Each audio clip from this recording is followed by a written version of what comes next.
దీపావళి లేదా దీపావళి పండుగ అనేది భారతదేశంలోని అత్యంత పవిత్రమైన మరియు ఆనందకరమైన పండుగలలో ఒకటి. ఈ పండుగ వెనుక అనేక కథలు, ఆచారాలు ఉన్నాయి. కానీ ప్రతి కథలో ఒక సందేశం ఉంటుంది. అంధకారంపై వెలుగు విజయం సాధించింది.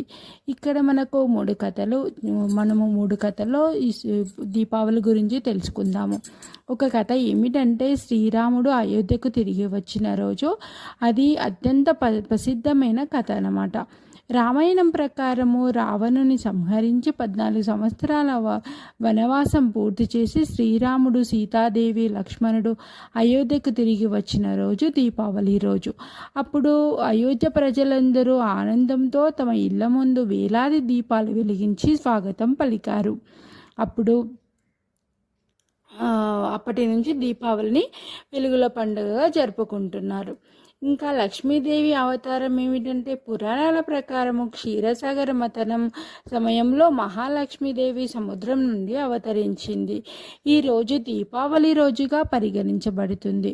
అందుకే దీపావళి రాత్రి లక్ష్మీదేవి పూజ ముఖ్యమైనది. ఆమెను ఆరాధిస్తే ఐశ్వర్యం, శాంతి, ఆనందం లభిస్తాయని విశ్వాసం. ఇంకా మూడవ కథ ఏమిటంటే, నరకాసురుని సంహారం. ఇది దక్షిణ భారతదేశంలో ప్రసిద్ధమైన కథ. నరకాసురుడు అనే రాక్షసుడు దేవతలను, ఋషులను హింసించేవాడు. అప్పుడు శ్రీకృష్ణుడు మరియు సత్యభామతో కలిసి యుద్ధం చేసి నరకాసురుడిని సంహరించారు.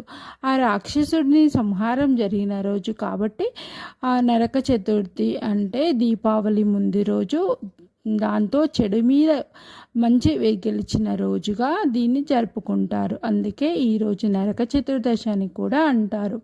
ఇంకా దీపావళి అంటే కేవలం పండగ కాదు, మన జీవితంలోనూ అజ్ఞానం, కోపం, దుఃఖం వంటి అంధకారాలను తొలగించి భక్తి, ప్రేమ, సంతోషం అనే వెలుగులను వెలిగించే రోజు.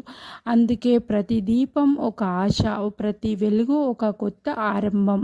సంక్షిప్తంగా చెప్పాలంటే, రాముడు తిరిగి వచ్చిన రోజు, లక్ష్మీదేవి అవతరించిన రోజు, నరకాసురుడు నశించిన రోజు అన్నీ కలిపి దీపావళి పండుగ మనం ఘనంగా జరుపుకుంటాము. అందరికీ కూడా దీపావళి పండుగ శుభాకాంక్షలు.